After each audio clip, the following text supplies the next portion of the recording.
NTV జర్నలిస్టులను ప్రస్తుతం 14వ judge ముందుకు తీసుకెళ్లారు పోలీసులు. ఇదే విషయానికి సంబంధించి మరింత సమాచారం మా ప్రతినిధి ప్రేమ్ అందిస్తారు. ప్రేమ్.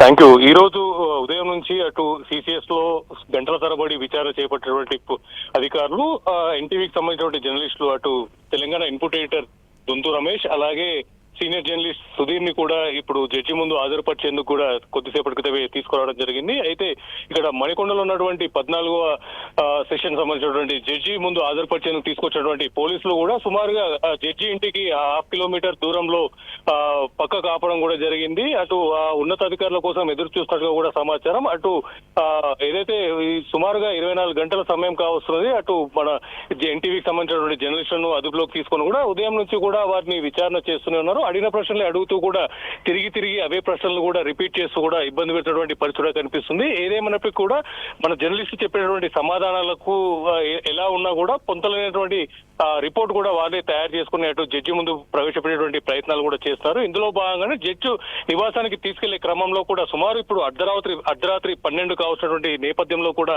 నడి రోడ్డుపై పక్కనాపి ఇబ్బంది పెడుతున్నటువంటి పరిస్థితి కనిపిస్తుంది. ఏదేమైనప్పటికీ కూడా కుట్రపూరితంగా అటు రిమాండ్ చేసేటువంటి ప్రయత్నంలో భాగంగా కూడా పోలీసులు చాలా తీవ్రమైనటువంటి కసరత్తులు కూడా చేసినటువంటి పరిస్థితి కనిపిస్తున్నది. అటు ఏదేమైనప్పటికీ కూడా ప్రస్తుతం మన జర్నలిస్టులపై నమోదైనటువంటి కేసులు కూడా బెయిలబుల్ అఫెన్సెస్ గానే ఉన్నప్పటికీ కూడా కావాలని దీంట్లో కుట్ర చేసి కూడా రిమాండ్ కు తరలించేటువంటి ప్రయత్నాలు కూడా చేస్తున్నారు. సుమారుగా ఈ రోజు సాయంత్రం నుంచి కూడా అటు రిమాండ్ కు పంపించే క్రమంలో భాగంగా కూడా అటు ప్రభుత్వ ఆసుపత్రికి తీసుకెళ్లి అక్కడ అవసరమైనటువంటి హెల్త్ చెకప్లు కూడా చేయించడం జరిగింది. ఆ తర్వాత నేరుగా జడ్జి నివాసానికి తీసుకెళ్లి అక్కడి నుంచి అవసరమైతే జడ్జి ముందు ప్రవేశపెట్టిన తర్వాత రిమాండ్ చేస్తారా లేదంటే బెయిలబుల్ అఫెన్సే కాబట్టి బెయిల్ ఇచ్చి పంపిస్తారనేటువంటి అవకాశాలు కూడా ఉన్నప్పటికీ కూడా కావాలని అర్ధరాత్రి వరకు కూడా వెయిట్ చేయించి ఇబ్బంది పెట్టేటువంటి ప్రయత్నం కూడా చేస్తున్నారు. ఇటు జర్నలిస్టులకు సంబంధించినటువంటి ఇప్పుడు అరెస్ట్ అయ్యి పోలీసు అదుపులో ఉన్నటువంటి అటు దొంతు రమేష్ ఇన్పుట్ ఎడిటర్ కావచ్చు, అలాగే సీనియర్ జర్నలిస్ట్ సుధీర్ కి సంబంధించిన కుటుంబ సభ్యులు కూడా ఉదయం నుంచి కనీసం